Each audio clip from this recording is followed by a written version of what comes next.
Okay. So for the next person I'm talking to, this is Katie Fisher.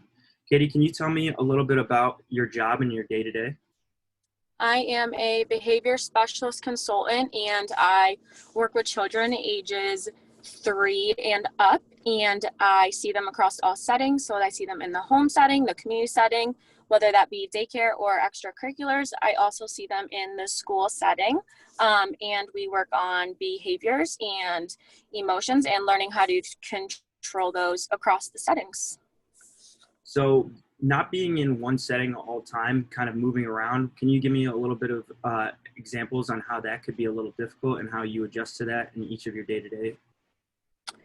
So the hardest part is honestly getting down a schedule because it changes every week and it's really inconsistent week to week, especially with children getting picked up early or children not being in school because they're sick or a parent canceling because they just don't really feel like doing a home session.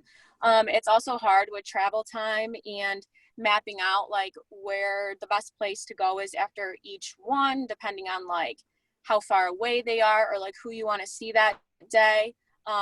So you kind of always have to be prepared, and you like always have to have everything with you in the car because you don't know like, what paperwork you might need or what materials you might need to work with each child across the settings.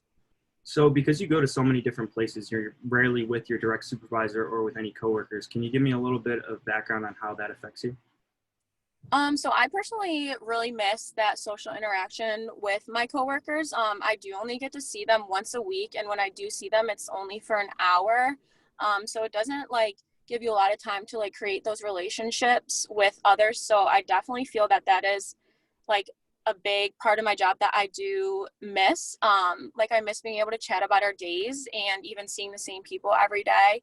It's also hard too not seeing my supervisor like consistently because when I do have questions, it's all over email, and sometimes tones are misinterpreted over email, or things don't always like get the word across, you know what I mean? So that is definitely difficult, and there's not really time to make phone calls throughout the day. With the supervisor, we're only seeing them twice a month and talking to them, and by then I'm forgetting a lot of the things I would have wanted to talk about like on a day-to-day basis. And like the biggest thing is like it is hard to establish those relationships when you're not working face to face and seeing these people daily. Absolutely. So what would you say some of those difficulties you do to circumvent those problems and kind of overcome them on a day-to-day basis and routinely, just because you're not always seeing them, and like you said, there's a lot of difficulties in interpreting things? Yeah, so my work does a really good job about like setting aside times that we can either come into the office to talk with our supervisor or like that we can chat on the phone. I would say they don't do a great job with creating employee connections. Like I said, like I maybe run into my coworkers once or twice a month in a school or daycare here.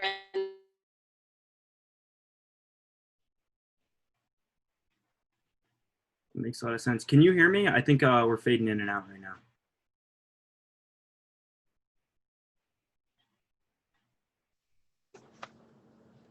So we're back again.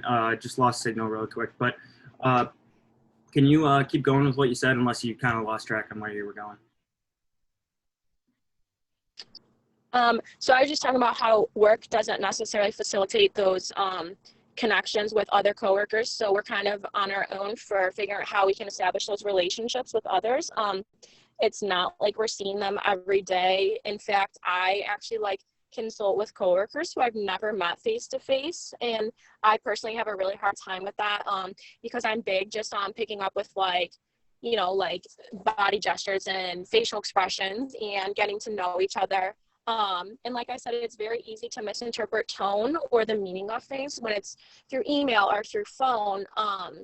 So that honestly is one of the hardest things for me, not knowing who I'm working with at all times, and never getting to meet them. And like I said, like those are relationships that we have to figure out on our own. Yeah, that makes a lot of sense, and I'm sure that's pretty difficult. So going away from just the relationship standpoint, but also going into just the changing of location a lot. Do you like that? Is that something that you enjoy, or would you prefer something that's set in stone, that's not a rotating schedule the way that yours seems to be? So that's, I always say that it's kind of bittersweet. So it's really nice to get to make my own schedule. So if I know that there's things I have throughout the week, I can schedule my own work around that, which is super, super nice to be able to do, like, especially on the holidays. But then other times I'm like, I wish I just had a straight 8 to 5 job every day where I was in the same building and I'm not traveling and like moving around all different places. But then there's other times where it also really breaks up my day where I'm like, all right, I can get through the next 2 hours because I know that I'm going to be driving 15 minutes. I'll get my own break, my own time to literally breathe for a few minutes before I'm with my next client.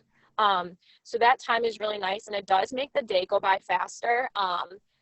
But sometimes there's times where I'm traveling like 30 minutes in between each client, and that really like kind of is a lot some days. Yeah, I'm sure with the consistent change in location and having to deal with a lot of driving and things like that, that definitely makes a lot of sense.